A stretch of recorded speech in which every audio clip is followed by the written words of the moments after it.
fire situation, fire violation here, please. Everybody, please have a seat.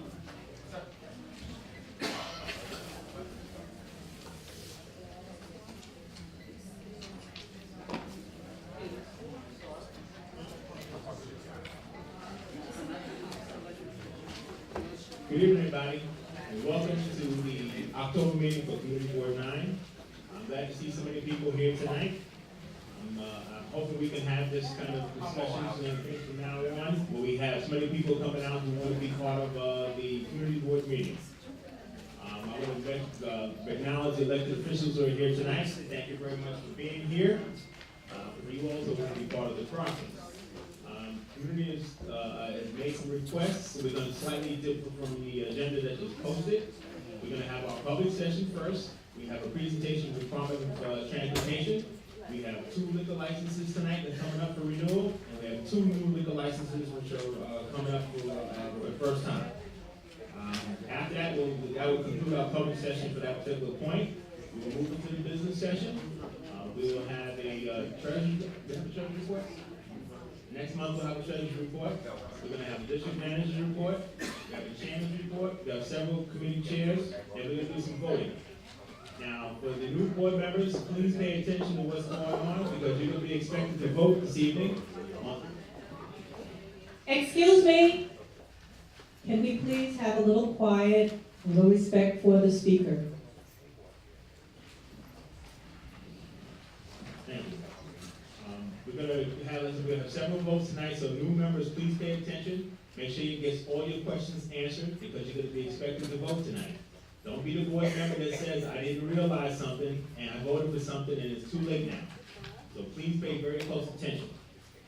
Then after when we finish the business session, if this time is allowed, we will have public discourse and people can come to the mic and voice whatever it is that they want to talk about. But again, that's going to be time permitted. So we're going to begin. Is somebody here from the Department of Transportation? Yes.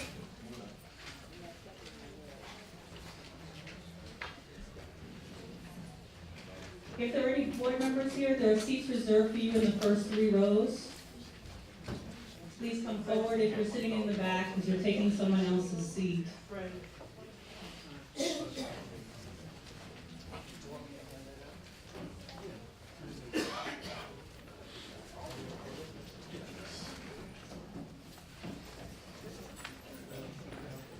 Please come in further because they're going to remove you if you're blocking the doorways because of the fire hazard and all of that. So if you're in the doorway, move in if you plan to stay.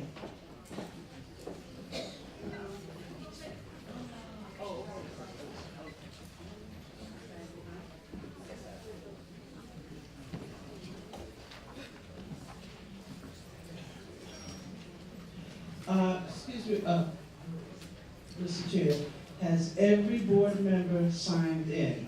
Are you outside, standing at the door? Please come up front now and sign in. Community residents, please come up and sign in.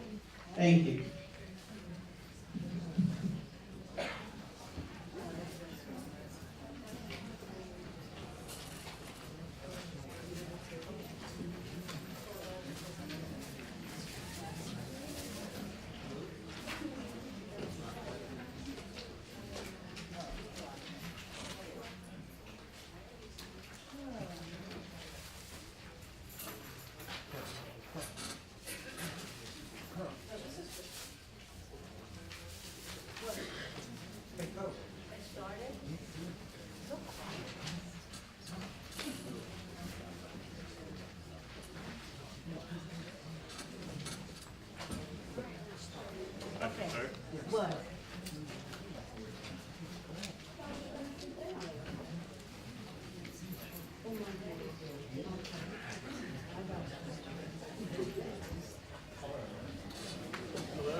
I can stop that too.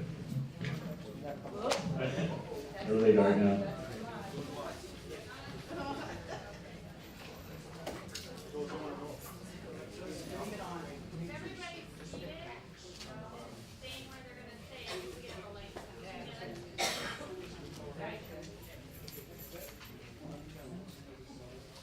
Hello everyone, my name is Scott Johnson. I work at the DOT in the Office of Research, Implementation, and Safety, and our main focus is doing safety projects, around schools or other sensitive populations like that. And what I'm going to talk to you about tonight is about our neighborhood slow zone program and an application that came in to us from the Crown Heights neighborhood area. Really the focus of the program is, you might have heard about Vision Zero, the initiative by the mayor to increase safety on New York City streets. And this is really what the program is all about. You can see at 30 miles per hour, you're 4 times more likely, a pedestrian is 4 times more likely to die compared to being hit at 20 miles per hour. And that's why the slow zone is 20 miles per hour. So brief overview. First, I'm going to talk about what the program is exactly, a specific application we received for a slow zone in Crown Heights, and then I'm going to go over all the details of the slow zone proposal. The way the program works is an application-based program. Communities apply to have their neighborhood. They send this application with neighborhood boundaries. We then collect all these applications and rank them. And the number one criteria is where crashes are happening and also where schools are. So we really want to do slow zones where there's schools. After we rank all these applications, the top scoring applications, we come back to the community board to show it to the broader community to make sure everyone's on board with the project. What exactly is a slow zone? This is the proposed slow zone for Crown Heights. You can see the boundaries are Eastern Parkway in the north, Empire Boulevard in the south, Utica Avenue in the east, and Nordstrom Avenue in the west. And it's important to note, the boundary streets are unaffected.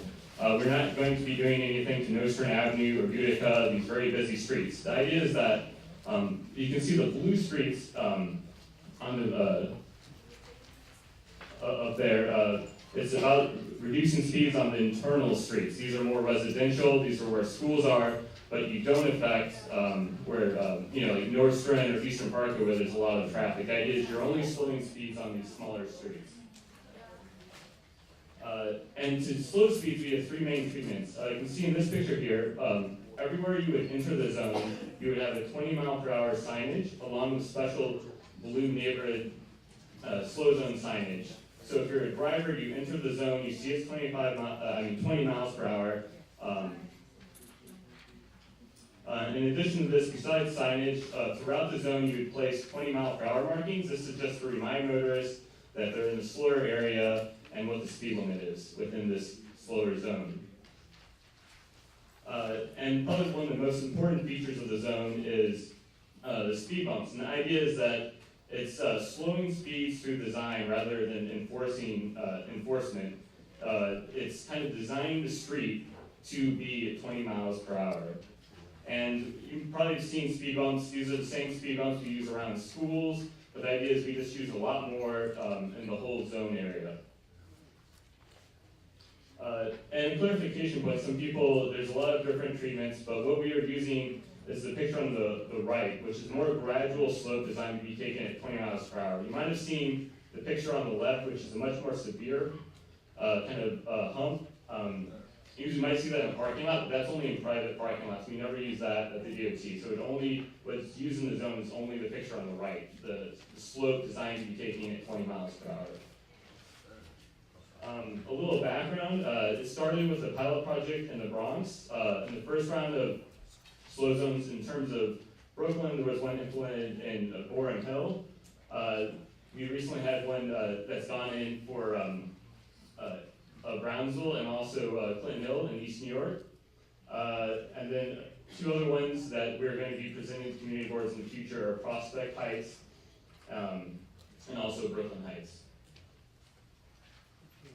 We've had some success with the slow zone so far. Looking at the first year data, the first round of zones, we've seen in zones where we've implemented about a 10 to 15 average reduction in speeds in those neighborhood areas, a 14% reduction in crashes and injuries, and a 31% reduction in vehicle injuries. So it's not just protecting pedestrians, we've seen reductions for drivers as well in terms of reduced injuries. Now I'm going to talk about the specific application received. This was submitted by the Montgomery Street Block Association, and there was also support letters from the Crown Heights Jewish Community Council and Kingston Avenue Merchants Association with the application. And the reason that the zone was selected, first and foremost, there's a lot of severe crashes happening in the zone area. There's 4 per mile, and you can see how that compares to Borum Hill. So there's a lot of crashes happening there. 87 crashes averaging per year. And also there's a lot of schools in the zone area. I'm going to have a map that kind of shows where all the schools are. First, this is a map just kind of give you an idea of where crashes are happening. This is just severe crashes. So these are only crashes where somebody was disabled forever or close to death when they got hit by a vehicle. And the red dot equals a fatality. So there's a lot of severe crashes happening in this zone area where we're proposing the slow zone. And the reason there's a lot of severe crashes is that there is speeding in the zone. The average person is typically going a normal speed limit. The average was 26, but up to 30 to 20% of motorists were going over 30 mile per hour speed limit. And if your pedestrians hit that above that speed, it's likely that they'll be very severely injured or even killed. And so you see where there's a lot of severe crashes and also speeding, and there's a lot of schools in this area. There's 9 schools in total in this slow zone area, so that's why we thought it was a really good candidate for this type of treatment. This is the specific slow zone proposal. I'll kind of run you through the map. The blue icons was where you'd be entering the zone and you would see signage saying 20 miles per hour neighborhood slow zone. In addition, the gray boxes indicate where speed bumps already are, and the yellow icons indicate where we're proposing speed bumps. So the idea is that we distribute it throughout the zone around all these schools to slow speeds down and make it slow it down to 20 miles per hour through design. And also, we have 20 mile per hour markings throughout the zone. You can see where we don't have the speed bumps. This is a rendering that we did. This would be a gateway trip. This is what you would see entering the zone. This is at Empire and Kingston Avenue. So you would have the 2 slow zone signs, the 20 mile per hour markings when you enter the zone. The show motorists, that's a slower area where there's schools and a lot of kids about. Just to kind of reiterate, this came from a local request that we receive applications. The applicant picks the boundaries, the DOT does not. And we think it's a really good zone to implement because there's a lot of schools in the area, and just for the simple fact that at 30 miles per hour, it's 4 times more likely the pedestrian would die compared to 20 miles per hour. Thank you.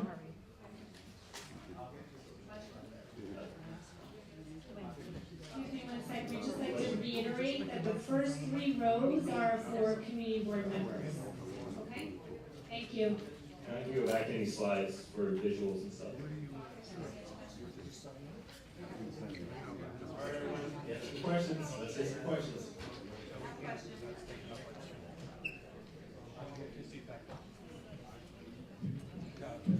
My name is Alberto, I'm a member of the Transportation Committee.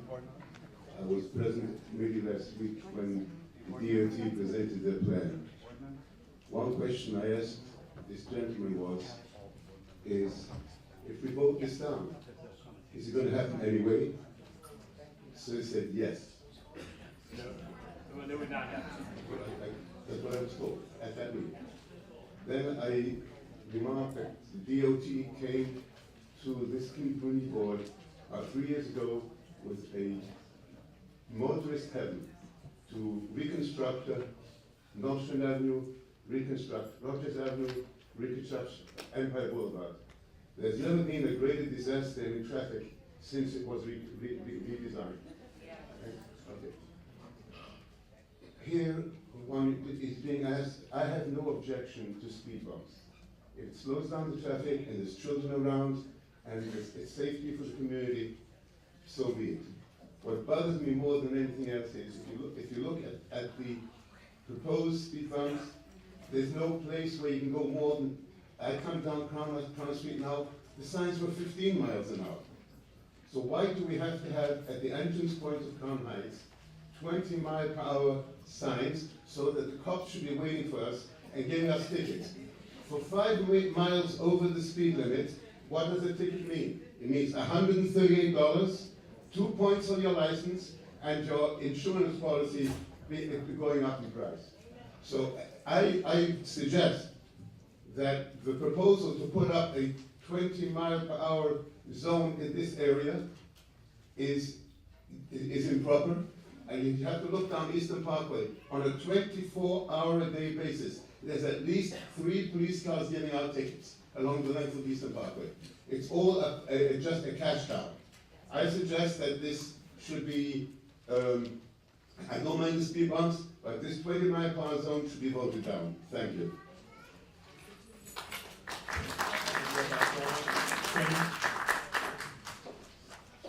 I agree with the speed bumps. Can we, who decided where the speed bumps go? Because I would like to suggest a couple more be added. Particularly the boundaries of Nostrand to, what is it, Utica? So I would suggest one being added on Carroll Street between Nostrand and New York. Nostrand. Because right now you have one on Crown.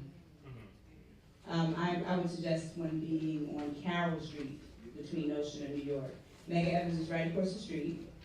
And I don't know what age group we're talking about, young people, but there are a lot of young people over there, and cars continuously speed down that block.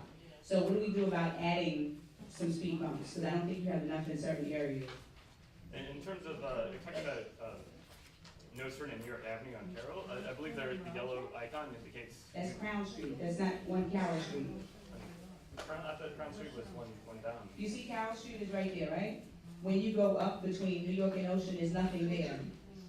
That yellow line is underneath Carroll Street, on Crown Street. I thought the President was the second street. Okay, can someone point to Carroll Street so we can see what I'm talking about? And then drag it towards New York? Right, New York and Nostrand? To the left, to the left, to the left, to the left, to the left, to the left, to the left, to the left, to the right. Right. Is that Carroll or Crown? That's my question. That's Carroll. So it's going to be on Carroll Street? Okay, because that looks like it's underneath it. Thank you, Kenny. I'm concerned about Union Street, between Utica and Rochester. Now, the reason why I'm the President Bar Association, I'm president, and I've requested speed bumps more than 3 times. We've been denied. Now, the Gypsy Cat use our street to turn around to go back to Utica Avenue, and they speed excessively. We need to deal with that. Thank you, Mr. Rose.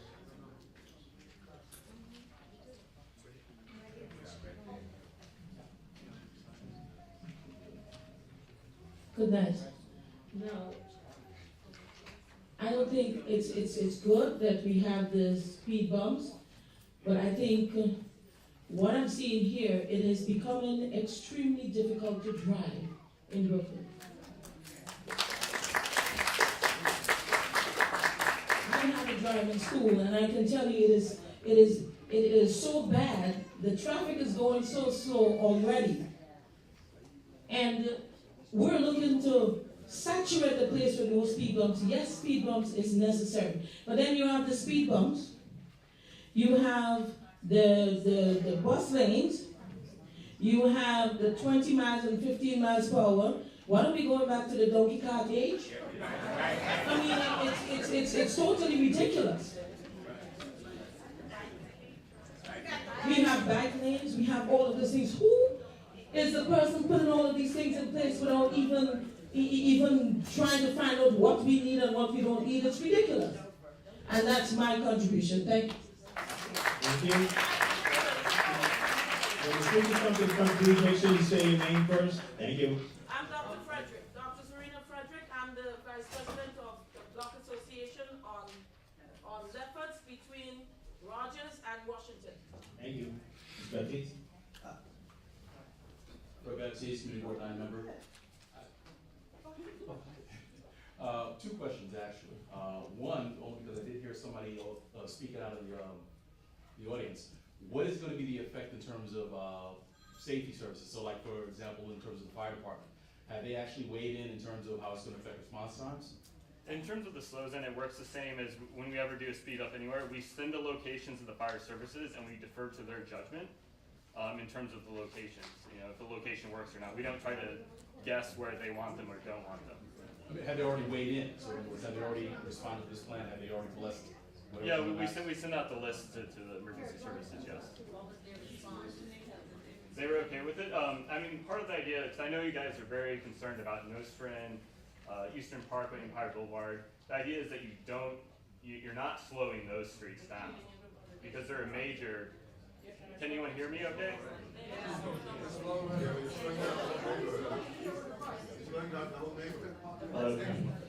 What I was saying is like, really the main idea of the slow zone is that, you know, you have these major streets, you know, if the fire service is going to take the Nostrand, Eastern Parkway, Empire Boulevard, these major arterials, and the idea is that with the slow zone, we're not affecting those streets at all, because we realize those are major streets that will mess up traffic if we slow them down. Yeah. One at a time, please. One at a time. Mom, we have more bike lanes. All right. We're not gonna have that tonight.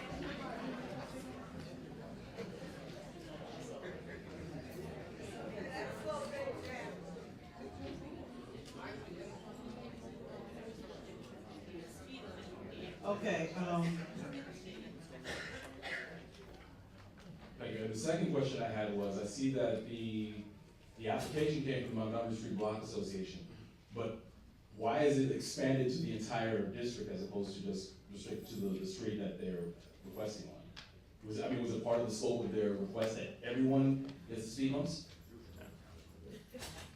In terms of the slow zone request, it comes from a community group. They pick the boundaries, but that's why we always come back to the community board to get your guys' input on this, because we won't implement something the community board isn't for. We realize a particular community group might not represent the whole community. That's why we always come back to get support from the community board for any of these slow zones they implement. We will not put any of these slow zones in if the community board does not endorse it.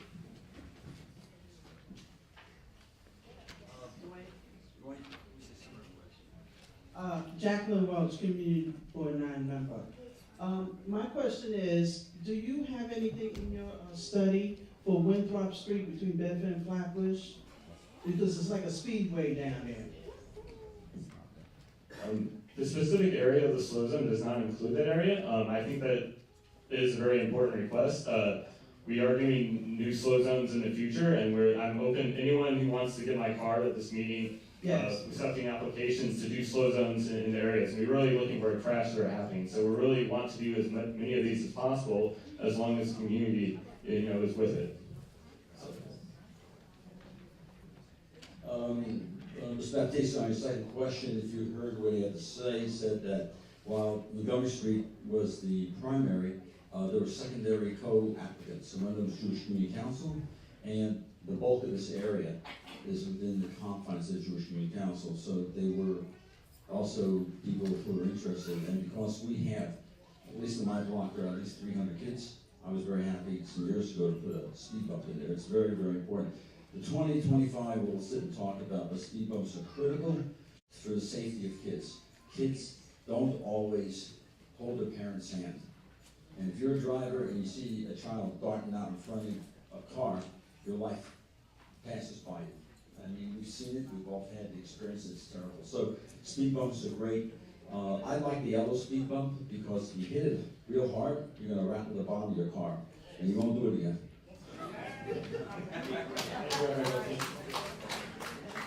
Hi, Augustine Blackwell, board member.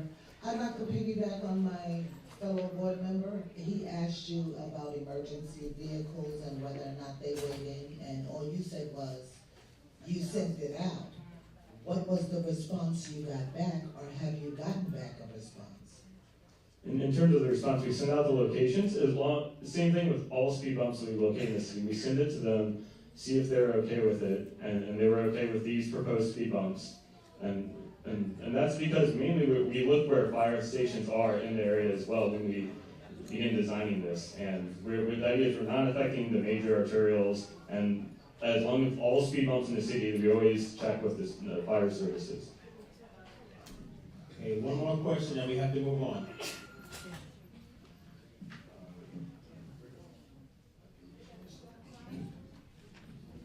Hi, my name is Mildred from Union Street Block Association. I see that y'all don't have Washington Avenue to Franklin Avenue on Union Street, where the deaf school is at. There's several schools there, and they're always speeding down there. I think we have requested for a couple of years to get a speed bump right there where the schools are at. And we have, we've been turned down or whatever. But there is a deaf school there, and 3 high schools, elementary school, and junior high school, right there within 2 blocks of each other. And how is that not even looked at? In terms of the way the slow zone program works, we receive an application with set boundaries, but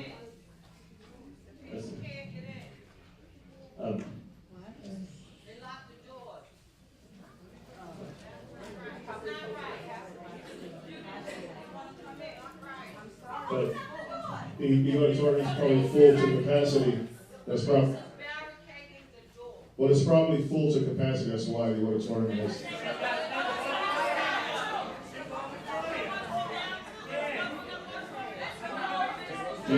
In terms of answering that question, it seems like that actually would be a great area for another neighborhood slow zone, and we want to do more of these. This is just one location. This doesn't preclude doing more neighborhood slow zones or putting more speed bumps in your area. So we'll welcome any knowledge from the community of where really should do more of these safety interventions.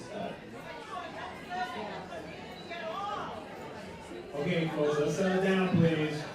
Now, we cannot move to the big auditorium tonight because it's under construction. I'm sorry we can't do that, but we have to make this room fit.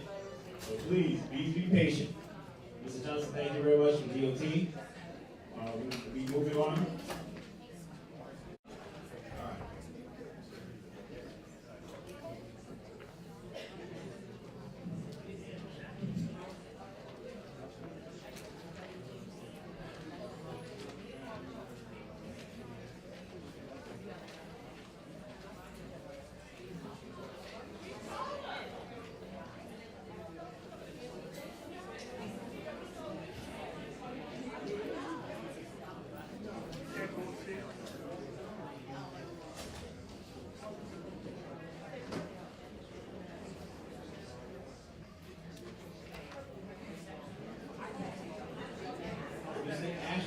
Charles Thorne here from Left KA Cafe.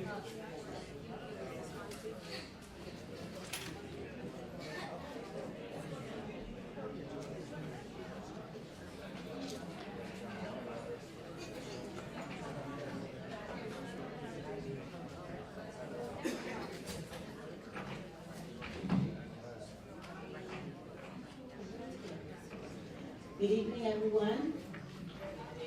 I just wanted to bring your attention to agenda item 1A.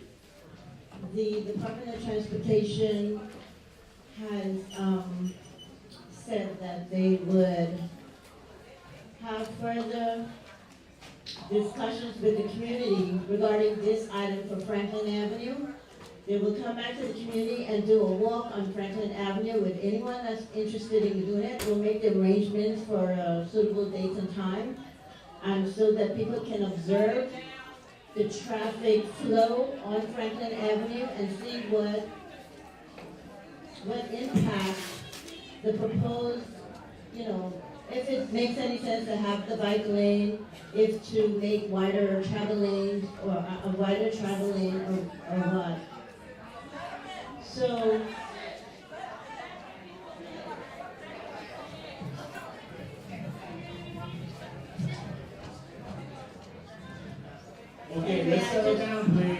We have one meeting going on. Please settle down. Okay, well, I just wanted you guys to know why they didn't come for this item, and that's the reason. So we'll be reaching out and letting folks know when that date and time is, so that you have an opportunity to put your 2 cents in on the Franklin Avenue proposal. Thank you. We're just going to start making those arrangements. It's not done yet, but we'll let everyone know, and we'll post it to the website. Is Mr. Ashford Charles Thorne here? Thorpe, I'm sorry, here. No? What about Mr. Christopher Buckley from Rogers Electra LLC? Please come forward.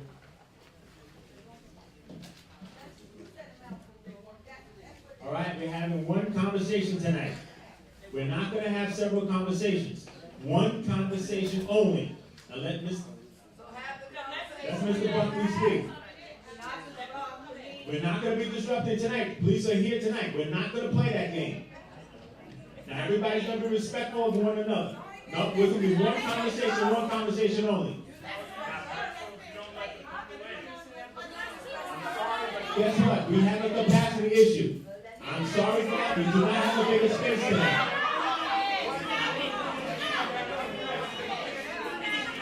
Okay, the police are waiting. They'll start throwing people out.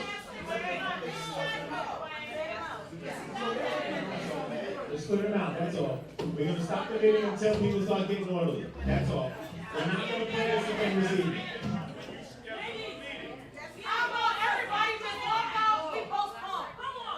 And nothing to postpone this tonight.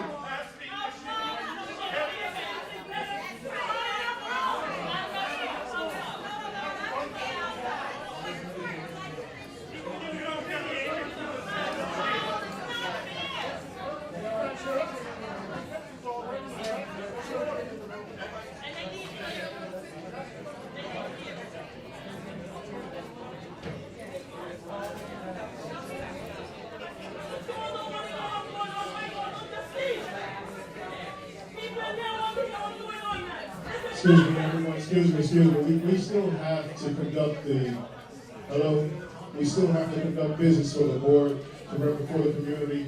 For those who feel uncomfortable and can't stand, we apologize, and I apologize on behalf of the executive board, but we have to move forward with this meeting tonight. Unfortunately, the room is small. We cannot go to the larger room because it is under construction. So if you do, please, right now we're in this meeting, we're not at 61. But we have to move forward to conduct this meeting properly and orderly this evening. So if you can't stand, I shall apologize, but you can leave. The police officers are going to prevent any overcrowding to take place in this room for fire safety. So please, let's give the attention to the district manager so we can continue this meeting. Thank you. Okay, let's settle down. Let's Mr. Buckley speak.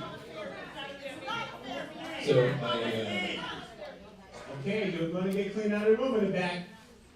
We're not going to play that tonight. Mr. Buckley? So we've submitted an application for... Like I said, Mr. Buckley is going to speak. Now everybody in the back is going to get cleaned out if you're not going to be quiet.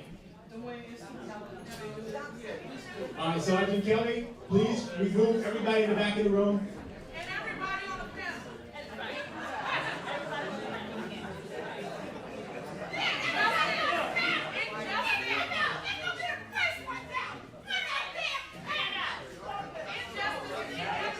All right, that's the last warning.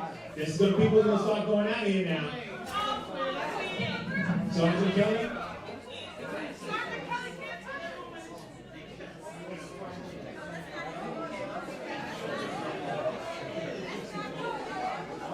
Mr. Buckley?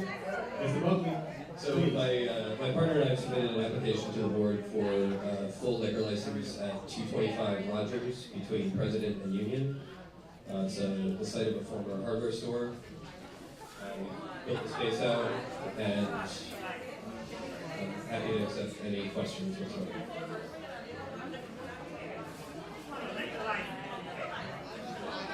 Anybody have any questions, Mr. Buckley? Rogers between President and Union. Mr. Buckley, hi. Hi, it's Lauren Perrielli from Community Board 9. Hi. Can you just talk a little bit about your establishment? Sure, it's going to be a tavern. It's approximately 8,000 square feet inside, 1,000 square feet outside. We're seeking a licensing of the garden as well, which we will close at 10:45 during the week, including Sunday, and 11:45 on Friday and Saturday to comply with the noise ordinances for the city. Okay, and will you be serving food? We will be serving food. We're seeking to be open from 2 p.m. to 4 a.m. Every day. Is this a family establishment? When you say tavern, is it essentially a bar with our food? It's a bar with food, yeah. It's not skewed towards a restaurant. It's sandwiches, some appetizers, and some desserts. Thank you. Any questions from the community? Please come up to the mic.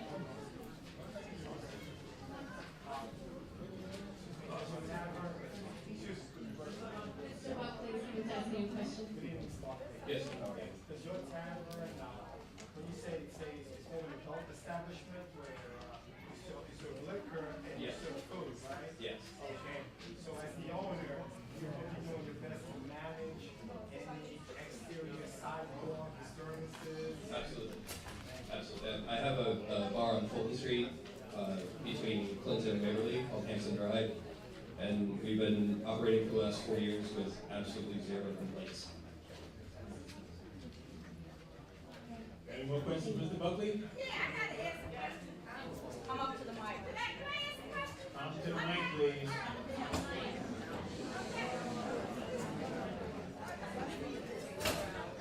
Wait, let me get an understanding, okay?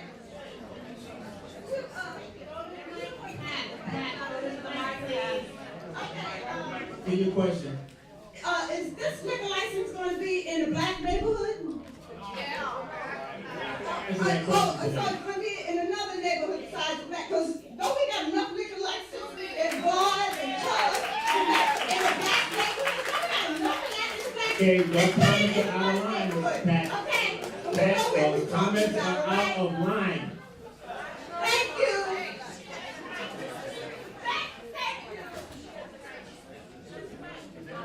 Any comments, Mr. Buckley?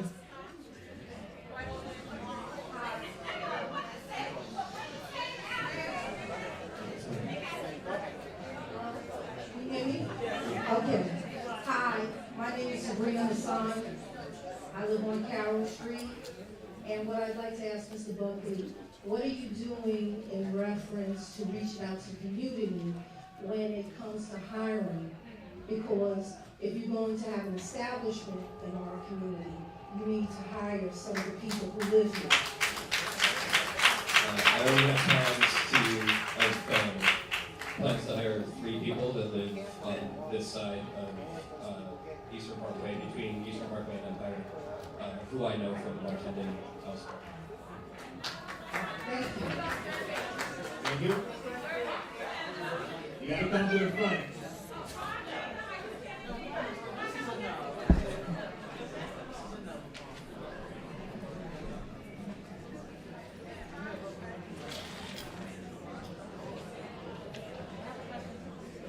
Hi, my name is Michelle Stewart. I live in the neighborhood.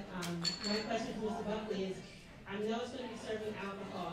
Am I correct in that being the location, one stop away from the children's daycare and after school? And if so, are you going to be serving alcohol during those hours when the children are coming in and out of the establishment next door? Yes, we are across the street from a daycare, and we are next to an after-school program, a Bambi program. And we will be serving alcohol during those times, but we will not be serving alcohol to anyone under the age of 21. Granted, you know that, but you still have an issue with having that alcohol and that presence right next to the children. The alcohol will be inside the premise, so it won't be on the street. And you could control your customer base coming in and out during those times, and it wouldn't interfere with children. Yes.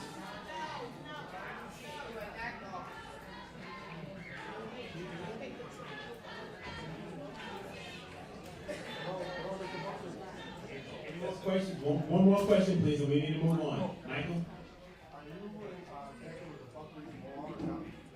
I'm not. Yeah, same last name. Mr. Buckley, thank you very much. Miss Allison Peel here from Little Buttercup. Please come to the front.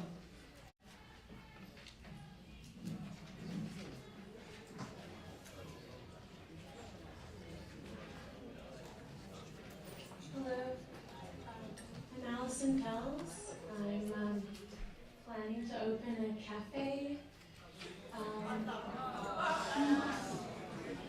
a pie bakery on Rogers between Lefferts and Lincoln.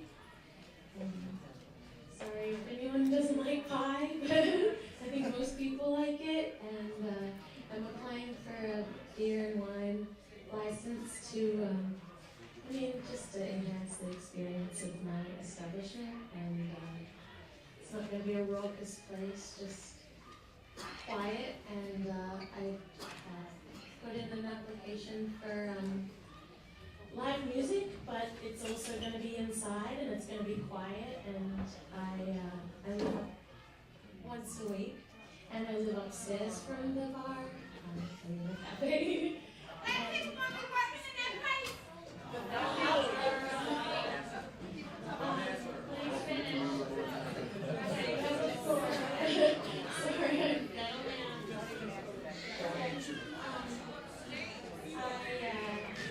I'm hoping that everybody in the area comes to my place and has a good time.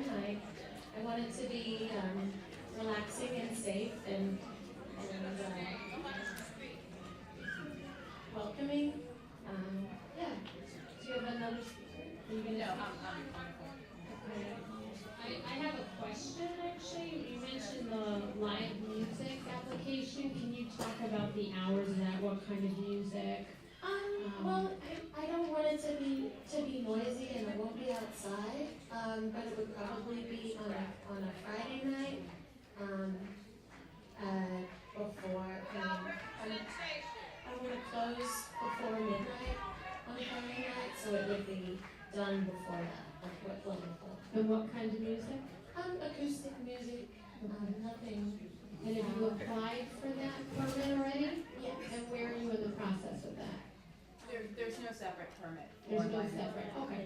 Just wanna, Okay, we have any questions? It's between Lincoln and Lefferts.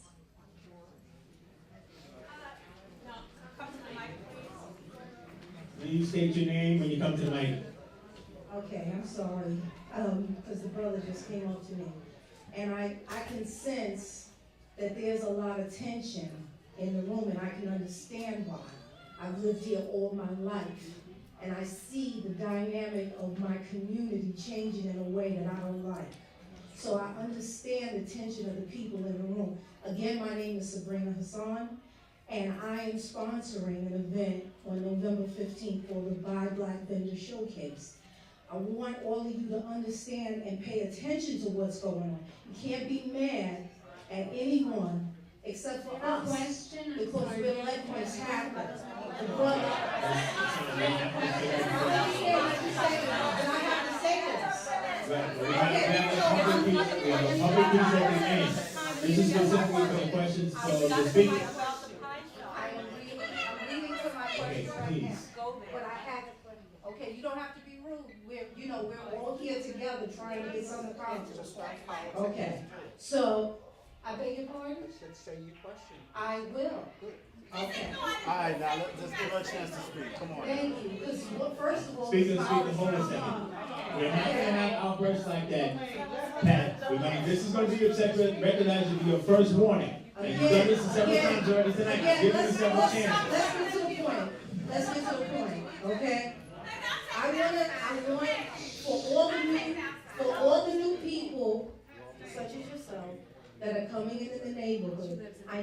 Okay, but we live in the neighborhood too, and we've been here a long time. I just would like for the new people who are coming into the neighborhood to bear in mind that there are people who've lived here for a very long time. Did I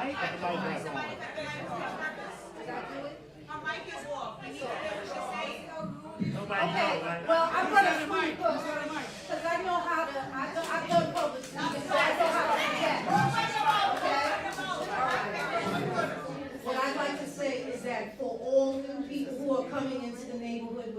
there's nothing wrong with being an entrepreneur. I just want for people to get jobs in the neighborhoods where they live. That's all I have to say. Thank you. Oh boy. From now on, please, you're going to be restricted to the questions of the people. But this is not a commentary. Scooby, please. So I have two questions. I love pie. I think pie is great, but I'd like to know why you're applying for a liquor license and a live music license and a pie shop, particularly if you would like it to be a safe and relaxing place. Rogers Avenue between Lefferts and Lincoln is residential. It's completely residential. And my second question for the community board is, can you tell us how many liquor licenses there are in the area between Washington Avenue and New York Avenue? Already, and if you've thought about the issue of how many there should be in this area. Well, right now, I don't think we have an answer for that right now. We'll have to get back to you on that. Anybody else have any questions? Please.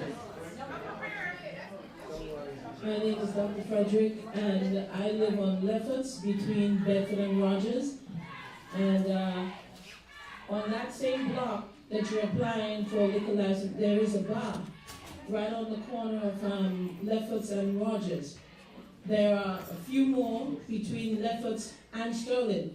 So my thing is, there are also daycares and kids' place right there.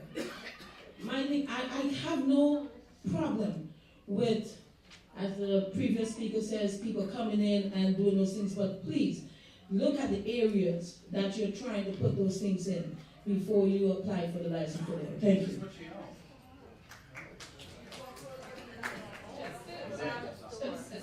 Excuse me, before you finish, he said that's what she owns, but all I'm saying is that we have to be careful.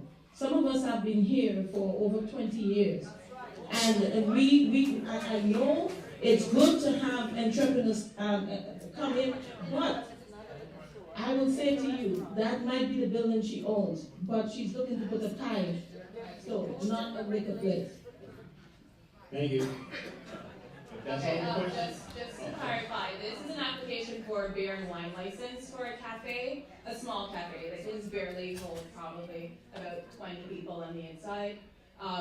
The criteria for a beer and wine license in New York is, it's actually not subject to the 500-foot rule, which full liquor licenses are, so it's on a different realm. I understand your concerns, and Allison has been living in the neighborhood for a year. She works at Gladys on Franklin Avenue. She lives right above the cafe. She will be hiring locally. I'm not sure what else she can do to convince you that it's not going to be a threat to your neighborhood. Thank you very much. Is Mr. James Mamrie here? Here he is. Mr. Mamrie is submitting an application for a wine, liquor, and beer license. Okay, wait a minute. 534 Blackish Avenue, doing business as Enduro, Sherman Lincoln Road. Also 534 Blackish Avenue, Brooklyn, New York, 11225. Mr. Mamrie? Newell. I've been in the neighborhood for 8 years. I hire locally. I have supported the community for 8 years, the schools, the artists, the teachers. Every kind of organization has had parties. They've used my space, no charge. I hire locally. I've been here 8 years. I'm renewing these licenses, but unfortunately, probably after January 4th or 5th, I will be closing. Okay, do you have any questions for Mr. Mamrie?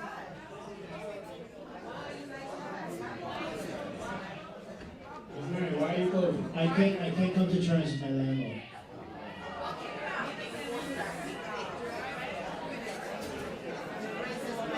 All right, Phil, if you have a question, please come to the mic.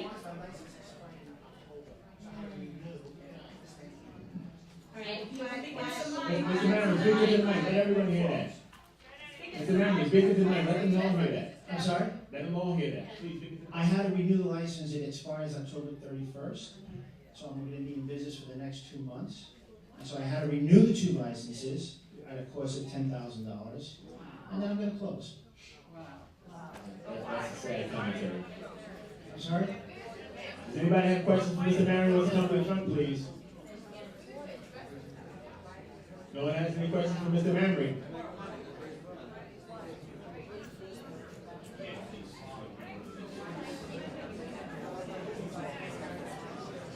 Okay, moving along. If no one has any questions for Mr. Mamry, is Henry Perez here?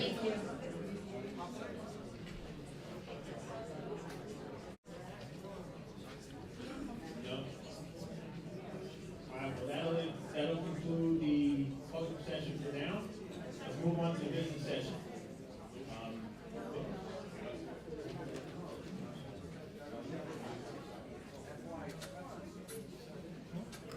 Oh, I'm sorry, public hearing on the, we have to do the public hearing on Community Board 9's fiscal year 2016 capital expense budget request.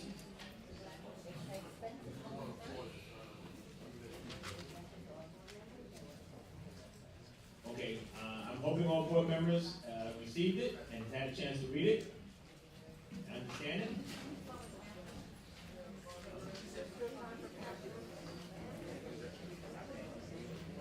Did anybody bring it with them?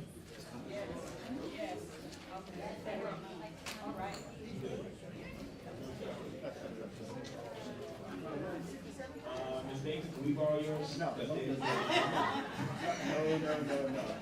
They don't treat us right. No, don't give it to them. So all board members who didn't get a chance to sign in, please come sign in. All board members, please come sign in.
Not a board member.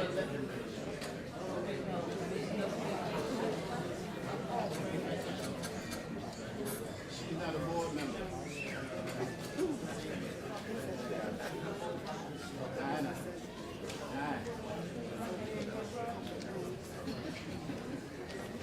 She's not a board member.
No, it's not.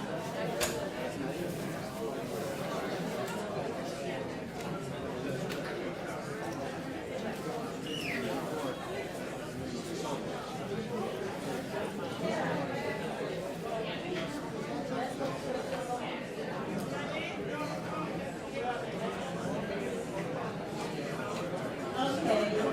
everyone.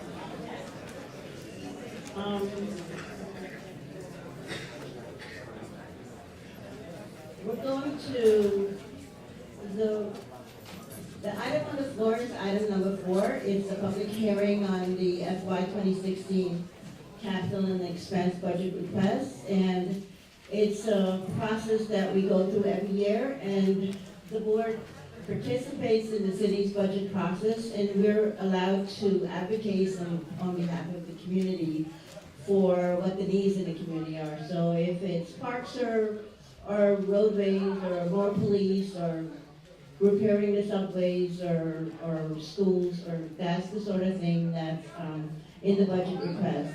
And then we get to negotiate with the city council members who represent us to at least fund some things for us during the budget process year, which ends in June, and we start a new fiscal year on July 1st.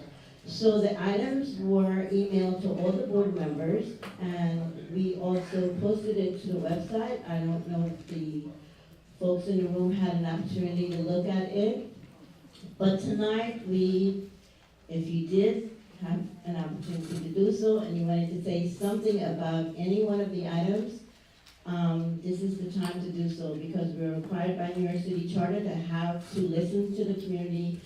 Maybe you want to add something to the request that we already have, or you don't like one of the requests that we put out there. So this is the time to do so.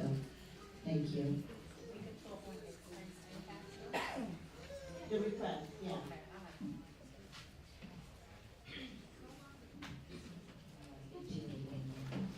Good evening, everyone. I'm Diana Richardson, Community Board 9's treasurer. I'm making reference to our capital request budget. Number 24 specifically talks about rehabbing President Street train station. I want there to be more detail included about the paint peeling from the ceilings, the rust, the holes in the walls that are causing rodents in the area. I just want us to go more in detail with that. Item number 24, number 36, which talks about Winthrop. There are no numbers on that. Well, page. Sorry, guys, page. So page number 24, page number 36. And that would probably be the items that have a C at the end of it, those are capitals. Yeah. Page number 36 on the capital budget, which speaks about Winthrop. The train station? Yeah, with Simone Bennett, our transportation chair. If we want, we can go and just be more specific so that the council members can know what we're speaking about. And if they can't fund the whole thing, maybe they can do some partial procurements. Because we all know once you come past Eastern Parkway, it looks totally different on the train lines, whereas the 2 and 3 trains are concerned. In reference to the capital budget, page number 25, where we speak about Wingate Park. We asked for a total rehabilitation of the park, but I want us to be very specific that we need a new track and field, and that they focus on that area, since most of the schools use it and so does the community. That's it for me. Well, there is good news about Wingate Park, and if you guys downloaded or read the September minutes, it says that the mayor has I forgot how many hundreds of millions of dollars for parks, and we were lucky to get money for Wingate Park, phase 1 only, for this fiscal year 2016. We also got money for the park over by Ebbets Field for the comfort station, which I know a lot of my folks at Ebbets Field would call or write or send an email. The comfort station is really in bad shape, and it needs, well, there is money to completely do that. And I think that, there is one other thing that I don't have my copy. But we did get money for parks, which is one of the pet favorite projects for our board, and our Parks Committee chairperson, Michael Sotero, has always advocated for parks, and right now he's advocating for creating open space where none exists at the moment. So he gets rather creative and suggests different locations for feasibility studies, and one of them is the park on Eastern Parkway, Mount Prospect Park. It's really a huge location. There's a playground there, but then there's a big open space with nothing going on. People walk their dogs there, but there's so much that can be done in that space, and it's all a matter of funding for it. So we would like for folks to speak to your elected officials. We have a lot of kids in this community, and we really need open space.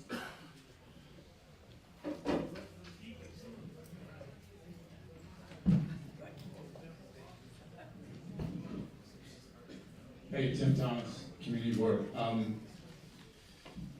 There's so many. I'm gonna stick to just a couple that came to mind. One is that there's requests in here in the Capitol for traffic calming at Lincoln, Washington, and I feel like that's already been done. That intersection was looked at last year, and the changes have actually been great. Remember, we went back and forth with them, and eventually got a do not enter. This like do not enter, right? And now it's working. So I don't know that one needs to still be in there. I would remove it. Also, over the years, I've noticed other communities have implemented participatory budgeting. And is that something that comes from the council member? Okay, and I want to say something about the council member, Matthew Eugene. He's managed to get millions over the years for Kings County Hospital, and I think we'd all agree that a hospital is a great place to put public money. It's a public hospital. But I feel like in the past that has been, because he only has so much money that he can sort of allocate, or he has sort of control over, that he's put all his emphasis on the hospitals and neglected the schools. Well, let me finish. There's been millions and millions of dollars going to the county hospital, and I've seen things like smart boards go into schools. Major construction projects have been completely ignored. And so, I don't know if there's a way that we can, I remember last year we tried to get the councilman to come out and speak to us before the end of the budget process, but we couldn't get him. And I just want to encourage everybody on the executive, all the committee chairs, to please get on the horn and talk to Matthew Eugene, and let's try to get some money for a district. It's got to be done to all committee, all council people. It can't just be done to this one. Does anybody else have anything to add? If not, unfortunately, I have to tell you that we have to close down the meeting. All right, that's the end of the hearing for now. Unfortunately, because of security concerns of what's going on outside, we're going to have to shut down the meeting and postpone it until possibly next Monday. I'm sorry to have to do that. We're going to take a motion to adjourn.